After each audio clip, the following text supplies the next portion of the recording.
আসসালামু আলাইকুম। ওয়ালাইকুম আসসালাম শেখ আমি রহমতুল্লাহ বারাকাতুহু।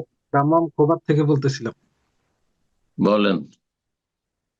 শেখ, আমার একটা বন্ধু, উনি এখন কাজে চলে গেছে আর কি।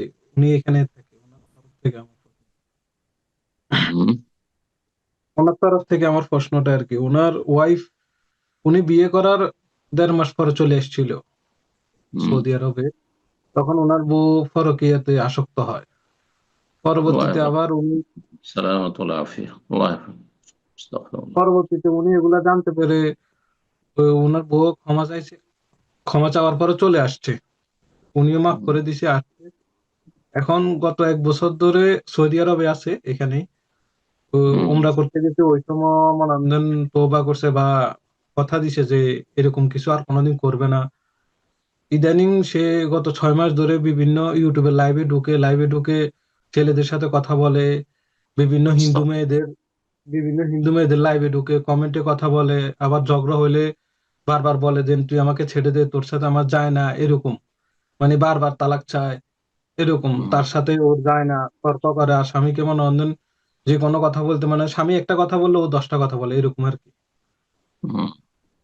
আরো অনেক ধরনের, মানে এর মধ্যে আরো অনেক ধরনের মানে সমস্যা বলতে, ও বারবার কসম কাটে, দেন আল্লাহর কসম আমি এগুলা করি না, কিন্তু স্বামী এগুলা দেখে লাইভে, দেন দেখতেছে, তারপরেও বারবার কসম কাটে যে আমি করি না, কিন্তু স্বামী এগুলা সব সময় ইউটিউবে ঢুকলে দেখে, দেন এগুলা করে। কিন্তু হুম। সে প্রত্যেকবার আল্লাহর নাম নিয়ে মিথ্যা কথা বলে। তো মানে ওয়াদা দিয়ে ওয়াদা ভঙ্গ প্রশ্ন করে। প্রশ্ন কি প্রশ্ন কি? প্রশ্ন হচ্ছে, এখন কি তার সাথে সংসার করবে নাকি তাকে তালাক দিয়ে দেওয়াটাই উত্তম? এই ভাই যিনি ভুক্তভোগী, যার স্ত্রী, ইনি 5 ওয়াক্ত নামাজি। প্রশ্নের উত্তর দেন। আছেন জি, লাইনে? দুজনে নামাজ পড়ে। দুজনে নামাজ পড়ে। মানে দুজনে পাঁচটা নামাজ পড়ে। পাঁচ টাইম নামাজি এই লোক। ইনি জি, ইনি হারামে জড়িত নাই তো? না, স্ত্রীর উনি মতোই। হারামে জড়িত নাই। উনি হারামে জড়িত না। উনি সবসময় ভালো ভালো। স্ত্রীকে বই ভালো কিনে ভালো ভালো। দিচ্ছে। ভালো চলার চেষ্টা করে। জি, আলহামদুলিল্লাহ উনি হারাম থেকে বেঁচে আছে, আলহামদুলিল্লাহ।